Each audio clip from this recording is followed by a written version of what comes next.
بسم الله الرحمن الرحيم الحمد لله رب العالمين والصلاة والسلام على خير خلق الله نبينا محمد النبي الأمين صلى الله عليه وعلى آله وصحبه أجمعين أما بعد.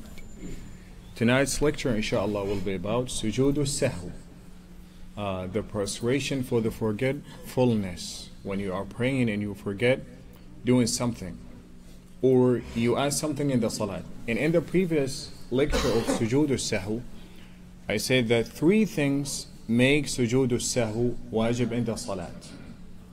Either a-ziyada, or a-naqs, or a-shak. A-ziyada increasing something in the salat that's not supposed to be in the salat. Decreasing, taking something out of the salat. And then the doubt. You are praying, all of a sudden you have a doubt. Am I in the first rak'ah or in the second rak'ah? So what you should do. So I did talk about that in the first lecture. And in the first lecture we talk about a-ziyada, increasing. When you increase something in the salat. I'm praying Salatul Asr. Instead of praying 4 rak'at, I prayed 5 rak'at. That's increasing in the salat. You're not supposed to pray 5 rak'at. I'm praying Salatul Asr. In the third rak'ah, I'm supposed to make ruku' once. I do it twice. That's increasing. So I talk about how we handle that. So the increase in the salat, when you add something in the salat, that goes into two categories. Either to add aqwal or al-af'al. Either to add words or to add actions. So if you are adding words, if they are words that's not a part of the salat. Let's say someone who's praying and says something that's not a part of the salat. What we say in the salat? We say the tasbih, Subhana Rabbi al-Azim, Subhana Rabbi al-A'la, Rabbi ghfirli, Allahu Akbar, reading al-Fatiha, reading another surah, saying at-tashahud, as-salatu ala al-Nabi. All these words are a part of the salat. If someone says something that's not a part of the salat, increasing that in the salat. He's praying, all of a sudden, he said, come or go. So if he does that on purpose, so the salat is valid. It's not valid. The salat is batil immediately. If he does that not on purpose, he didn't pay attention and he increased that, what he has to do, he has to make sujood al-sahw at the end of the salat. And this is increasing. And I said in the first rak'ah, whenever we increase, we do the sujood after the salam. When you make the salam, then you make the 2 sujood, and then you make salam again, because you are increasing in the salat. But anyway, even if someone increases in the salat and does the sujood al-sahw before the salam, still okay. There's no any problem. Okay, what about adding words that's a part of the salat? The first situation or the first scenario is that someone is praying and he added something that's not a part of the salat. But now we are talking about someone added something that's a part of the salat. An example, he is praying, instead of saying Ameen once, he said it twice. That's adding, increasing. He's not supposed to say it twice. Also, instead of saying Sami' Allahu liman hamida once, he said it twice. Instead of saying Allahu Akbar, going to the sujood once, he said it twice. That's increasing in the salat. But he is increasing something that's a part of the salat. He is, ya ikhwani, this is a fiqh class. If anything that's not clear, stop me and ask, and I will repeat it again and explain it until you get it. If anything that's not clear, stop me and ask a question. So the first scenario is that someone added something that's not a part of the salat. If he does that on purpose, the salat is not valid anymore, and he has to start over and pray again. If it's not on purpose, so then what he has to do, to make sujood al-sahw at the end of the salat. Now we are talking about if he increases something that's a part of the salat, saying Ameen twice, saying Allahu Akbar twice, if he's going to the sujood, or if he is sitting after the sujood, or saying Sami' Allahu liman hamida twice. So he's adding words that's a part of the salat. What he has to do, sujood al-sahw in such situation is mustahab for him. He doesn't have to make sujood al-sahw, but it's good for him to do it. So if someone is praying and says Sami' Allahu liman hamida twice and he does not make sujood al-sahw, the salat is still acceptable and there's no problem, because sujood al-sahw in such situation is not wajib. It's not mandatory. Same thing if he says Allahu Akbar twice, go into that sujood.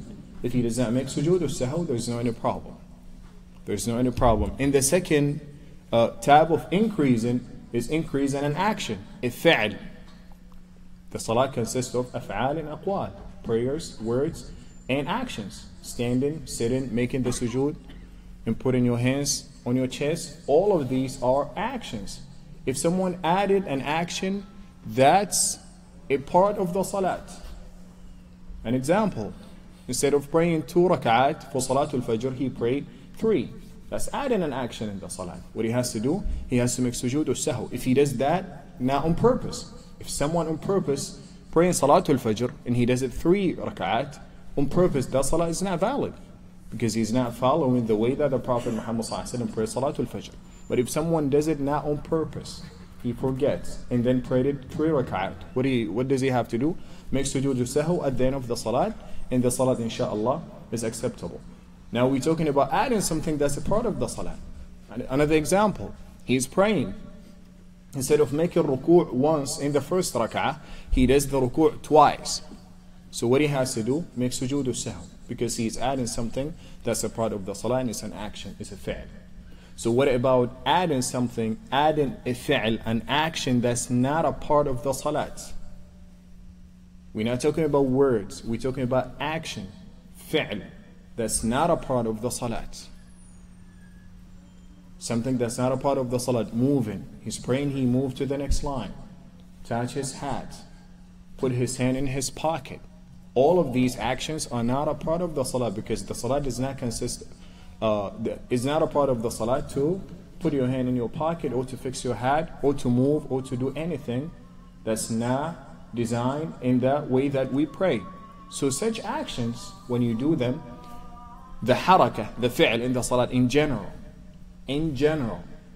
it goes into 5 categories. Al-harakah al-wajibah, wal-harakah al-mandubah, wal-harakah al-mubahah, wal-harakah al-makruhah, wal-harakah al-muharramah. We have the wajib harakah. When you're in the salat, there is type of actions that's not a part of the salat, but you have to do it. An example, you're praying and you're not praying to the right direction of the qibla. I'm praying, then all of a sudden I found out that I'm not praying to the direction of the qibla. What do I have to do? I must turn to the direction of the qibla. And that movement is wajib. If I don't do it, the salat is not valid. So such harakah is harakah wajibah. Such harakah is harakah wajibah.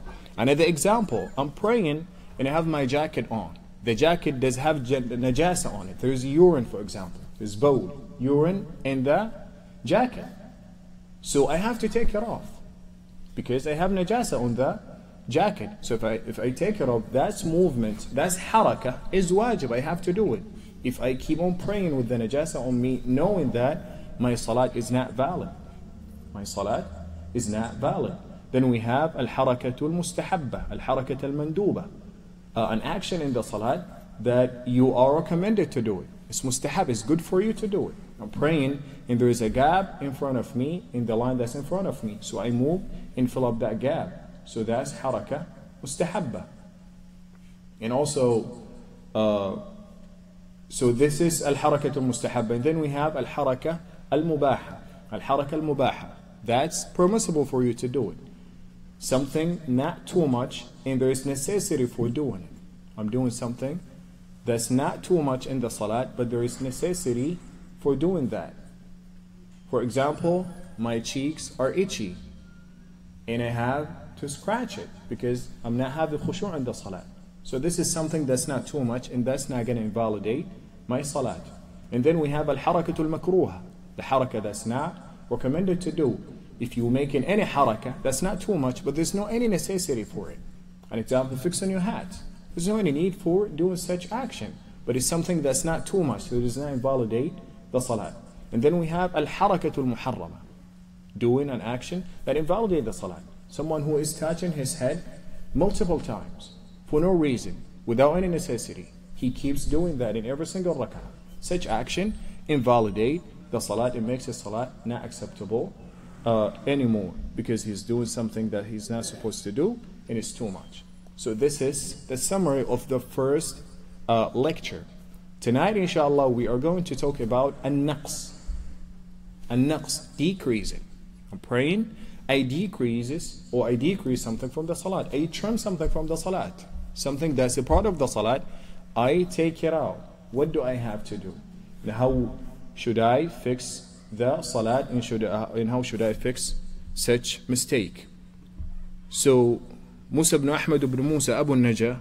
طيب يا إخواني، في المحاضرة الماضية تكلمنا عن سجود السهو، وكنت أتكلم عن الزيادة في سجود السهو. نعلم أنه 3 أسباب توجب سجود السهو: إما الزيادة في الصلاة، وإما النقص، وإما الشك. إما أن تزيد في صلاتك ما لم ينبغي أن يكون في الصلاة، تزيده من عندك فتسجد للسهو، أو تنقص شيئا واجبا عليك أن تفعله في الصلاة تنقصه، فهذا يجب عليك أن تسجد للسهو وتجبر ذلك النقص الذي حصل في الصلاة. أو تشك: هل أنا في الركعة الثانية أم في الركعة الثالثة؟ وفي كل هذه الحالات لا بد أن يسجد المرء للسهو. ففي المحاضرة الأولى تكلمت عن الزيادة، والزيادة قلت أنها تنقسم إلى قسمين: إما زيادة فعل أو زيادة قول. الصلاة تتألف من أقوال وأفعال. أقوال: قراءة القرآن، الأذكار، التكبير، والأدعية التي تقال في الصلاة، كل هذه أقوال. ثم بعد ذلك عندنا أفعال أيضا تفعل في الصلاة، كالركوع والسجود والقيام والرفع من الركوع وما إلى ذلك. فإن كان الأمر الذي زيد في الصلاة قولا وكان من غير جنس الصلاة، أضاف كلمة ليست من جنس الصلاة، ففي هذه الحالة ماذا يحدث؟ ففي هذه الحالة إن كان فعل ذلك عمدا تبطل الصلاة، وإن لم يفعلها عمدا لا بأس في صلاته ويسجد للسهو في آخر الصلاة. وإن كان الفعل أو القول من جنس الصلاة، كأن يقول التكبير مرتين، أو يقول التأمين مرتين، يقول آمين مرتين، ففي هذه الحالة ماذا يحدث؟ يستحب له أن يسجد للسهو، لكن لا يجب عليه أن يسجد. ثم بعد ذلك تكلمت عن الفعل. من الممكن أن يزاد الفعل في الصلاة، فإن زيد الفعل في الصلاة إما أن يكون من جنس الصلاة كزيادة ركعة أو زيادة ركوع أو زيادة سجود، ففي هذه الحالة ماذا نفعل؟ نسجد للسهو. وإن كانت الحركة ليست من جنس الصلاة، فالحركة تنقسم إلى 5 أقسام: إما حركة واجبة كمن كان مصليا ومتجها إلى غير اتجاه القبلة فيجب عليه أن يتحرك ويتجه إلى القبلة، وهذه الحركة واجبة عليه. أو الحركة المستحبة كمن كان يصلي وهناك فرجة وفجوة في الصف الذي أمامه فيتقدم ويسد هذه الفجوة، فهذه حركة مستحبة. وأيضا هناك الحركة المباحة التي هي ليست باليسيرة، التي هي حركة يسيرة وهناك داع لها. نفترض أن امرأ يصلي وخده يحكه على سبيل المثال، فاضطر أن يحك خده لأن ذلك يذهب خشوعه، فهذه الحركة مباحة لأنها حركة يسيرة. وهناك حركة محرمة وهي الحركة الكثيرة لغير الحاجة، يصلح طاقيته أو يضع جيبه أو يده في جيبه بشكل متكرر، فمثل هذه الأفعال المتكررة بدون حاجة تبطل الصلاة لأنها ليست من صميم الصلاة. أوكي. ومن ترك ركنا فذكر بعد شروعه في قراءة ركعة أخرى بطلت التي تركه منها. Now we are talking about decreasing يا إخواني, when you decrease something from the salat. But to understand this we have to know أركان الصلاة and واجبات الصلاة.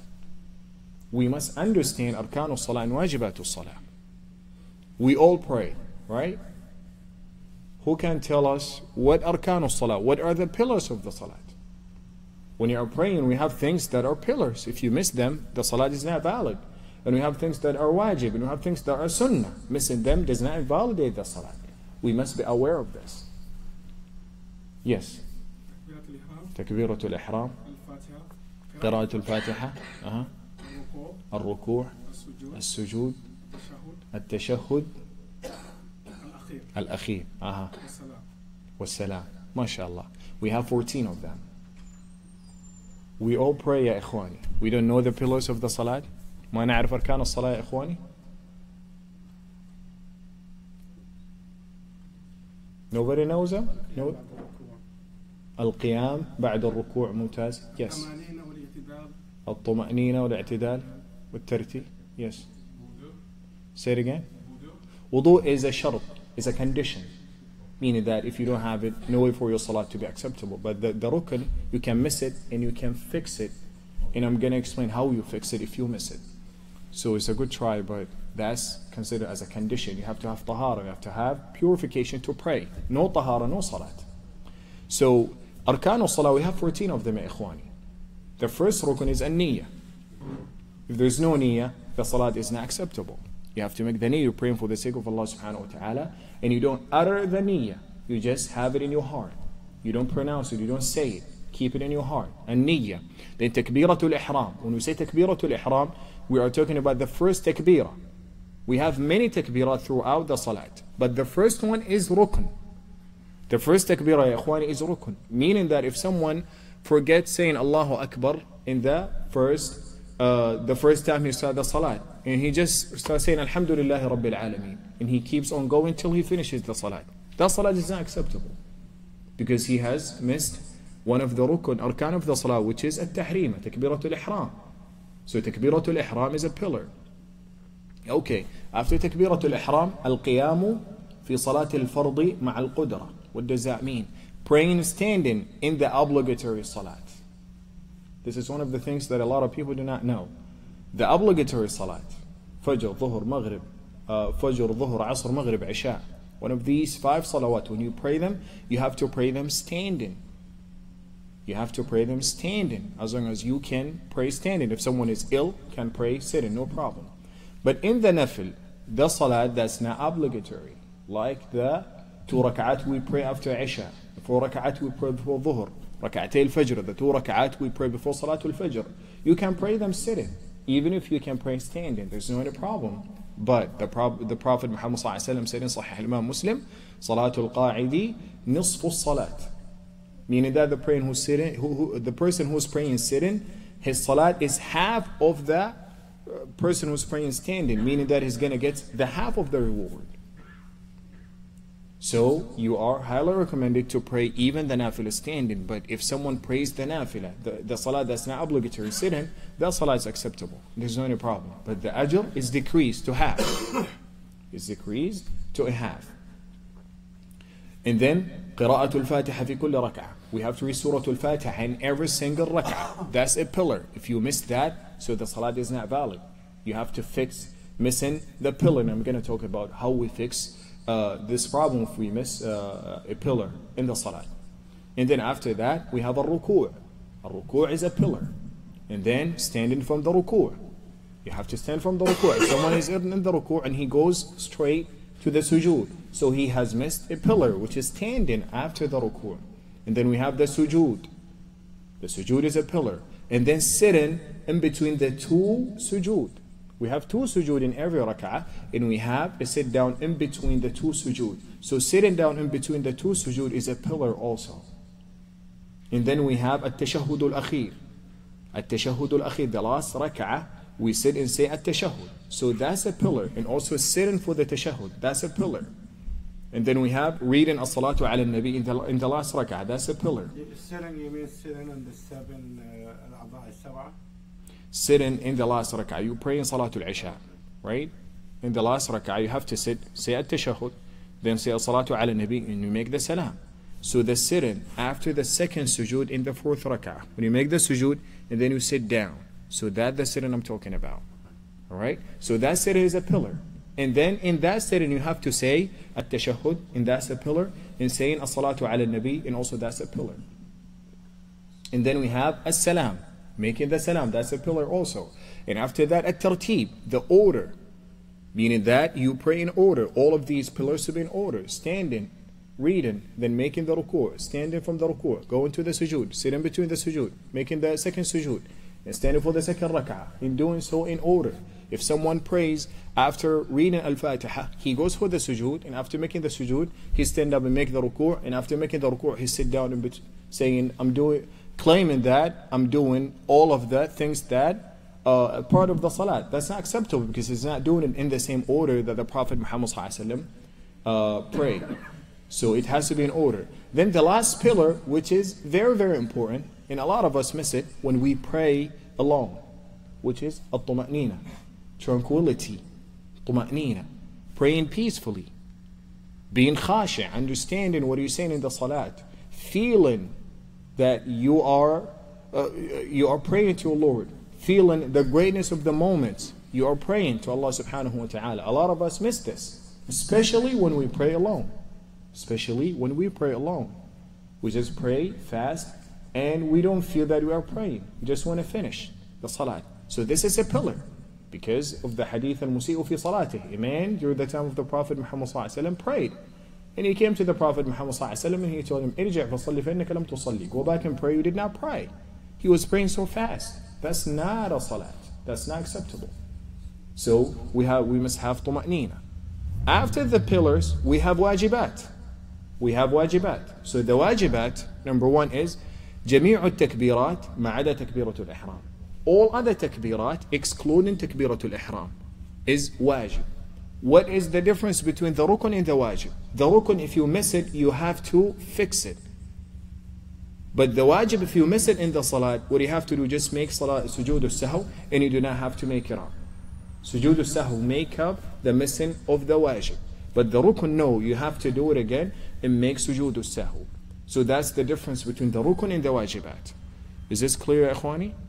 That the arkan, we must do them again if we miss them, and do sujood al-sahw to make up that missing. But the wajibat, if we miss a wajib, what we have to do is that we just make sujood al-sahw, and that makes up the missing of that wajib we do in the salat. So the wajibat, the first wajib is جميع التكبيرات ما عدا تكبيرة الإحرام. All takbirat that we have in the salat excluding تكبيرة الإحرام. The first one is a pillar. All other takbirat are wajib. When you say Allahu Akbar for the ruku', that's wajib. When you say Allahu Akbar going to the sujood, that's takbirah is wajib. When you say Allahu Akbar to sit down, that's wajib. So all takbirat you say in the salat excluding takbiratul ihram are considered wajibat. Inshallah, that's clear. And then we have saying Sami Allahu liman hamida is a wajib. And that applies to the imam and to the person who's praying alone. The imam says Sami Allahu liman hamida, and the person who's praying by himself says Sami Allahu liman hamida. But the congregants who praying behind the imam do not say Sami Allahu liman hamida. So that's a wajib upon the imam and the person who's praying alone.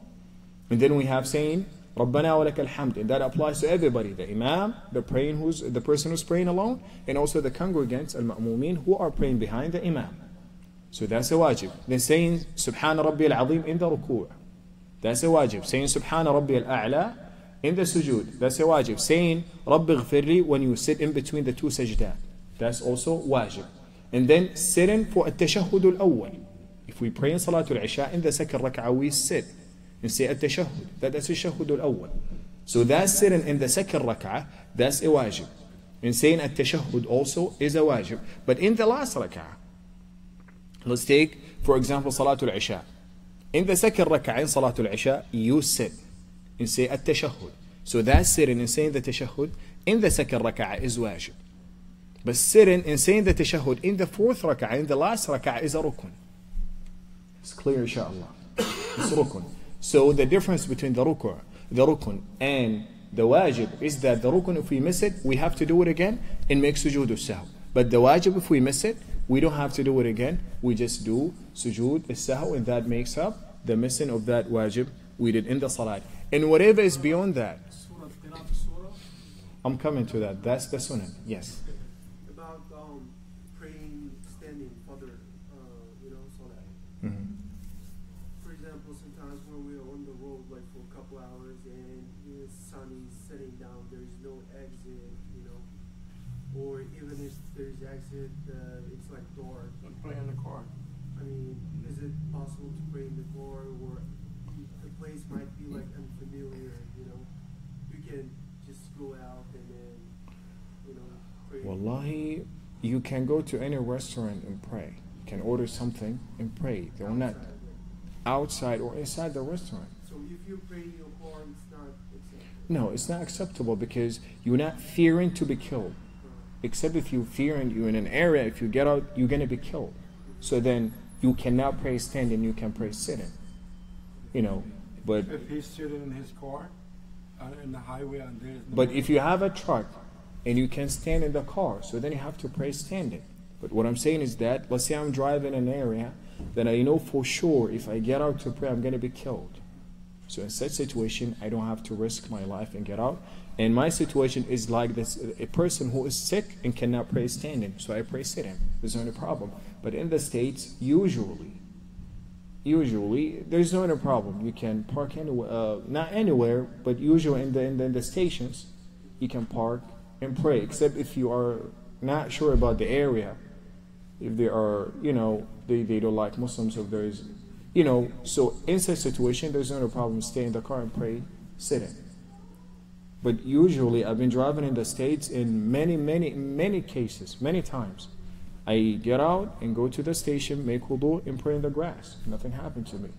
But I don't know about other people's experience. So you have to measure the problem and the danger, and based on your belief, inshallah, you act upon that. If you believe that you're going to be harmed, stay in your car and stay safe and pray in your car.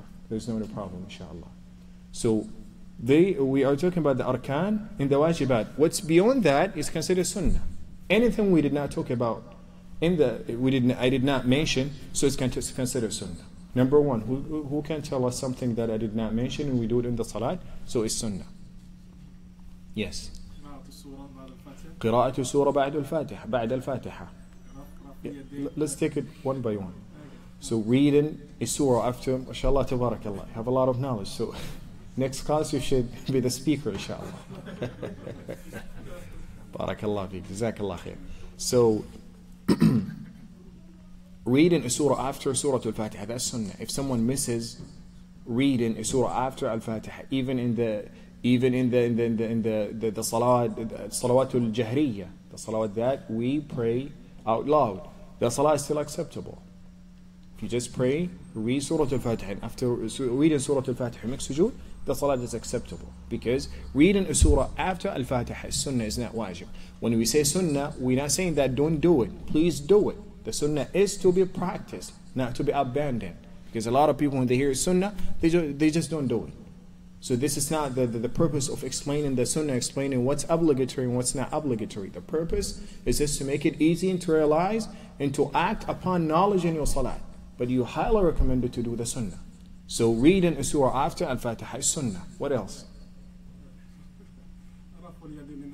Yes, when we pray, we have 4 positions we raise our hands. 4 positions. Who can tell me these 4 positions? We all pray. We are supposed to know it. In 4 positions, we raise our hands with the takbir when we say Allahu Akbar. When you say Sami Allahu liman hamidah and stand up from the ruku', you raise your hands. Number 2. Going to the sujood. No.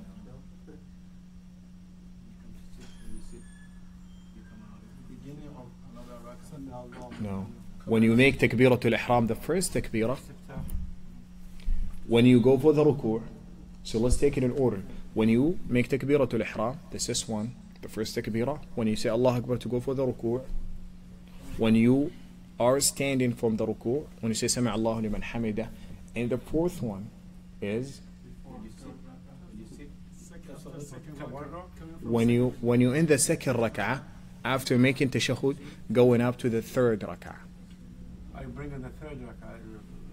When you are finished with the 2nd rak'ah, you make a tashahhud, you finish a tashahhud, and then you want to stand up for the 3rd rak'ah, you raise your hands. In all other positions, you don't do that. So only on 4 positions. Takbiratul ihram, when you go for the ruku' and you stand up from the ruku', and when you are moving from the 2nd rak'ah to the 3rd rak'ah. And what? Yes. And the lady side is the one who will come to take Islam. Okay, I'll take care of that after the class, inshallah. Inshallah. Jazakallah. All right. So after takbiratul ihram, and when you go for the ruku' and you stand up from the ruku', and when you move from the 3rd rak'ah to from the 2nd rak'ah to the 3rd rak'ah, what else we do in the salat is considered as sunnah. Du'a ul-istiftah. After you say Allahu Akbar, what do you say? Subhanak Allahumma wa bihamdik wa tabarak ismuk wa ta'ala jadduk wa la ilaha ghayruk. The opening prayer. That's sunnah. If you miss it, that's not going to invalidate your salat. What else? Yes, exactly. Putting your right hand on the left. That's sunnah also. And also reading the ad'iyah, that after as-salatu ala nabi in the last rak'ah. You know, اللهم إني أعوذ بك من عذاب جهنم ومن عذاب القبر ومن فتنة المحيا والممات ومن فتنة المسيح الدجال. اللهم أعني على ذكرك وشكرك وحسن عبادتك. All of these dua we say after the salah ala nabi, the last rak'ah, is sunnah. If someone does not do them, that does not invalidate his salat. So that's clear, inshaAllah. We understand the wajibat, the arkan, the wajibat, and the sunan. So based on this understanding, we can understand the naqs, when we decrease something in the salat. When we decrease something in the salat. You didn't Yes. say the fourth takbir. You said that before going to the ruku'ah and standing up from the When you make the first takbirah, so he's asking about when you raise your hand, when you make the takbir, in 4 positions. When you make takbiratul ihram, and then when you go for the ruku', and then when you stand up from the ruku', and the 4th one, when you are sitting in the second rak'ah, saying at-tashahhud, when you finish the tashahhud, you're going to say Allahu Akbar to stand up for the 3rd rak'ah. So as you standing, saying Allahu Akbar for the 3rd rak'ah, so you raise your hand. So inshallah that's clear. So inshallah in the next lecture we talk about the naqs. So now we have the understanding of the arkan and the wajibat and the sunan, and we differentiate between them. Based on that, inshallah, we will talk about the naqs, the decreasing in the salat, and how you fix your salat when you decrease a rukun, and how you fix your salat when you decrease a wajib. Inshallah, that's going to be discussed in the next lecture, the next lecture of sujood al-sahw, بإذن المولى عز وجل. Anybody has any question? Yes. Ishara is a problem. Say it again. Ishara is a I call it in Arabic, I don't know, we're doing this. Uh-huh. We call it Ishara is a Uh-huh. Is it part of the sunnah? Yeah. Uh-huh. So whenever you mention Allah's name, at-tahiyyatu lillah, you raise it. Salawatu al-tayyibat. And inshallah we cover that in the, I'm going to talk about sifatul salah. Inshallah we're going to talk about that in more details. بإذن المولى عز وجل. جزاكم الله خيرا for listening. وصلى اللهم وسلم على نبينا محمد وآله وصحبه أجمعين.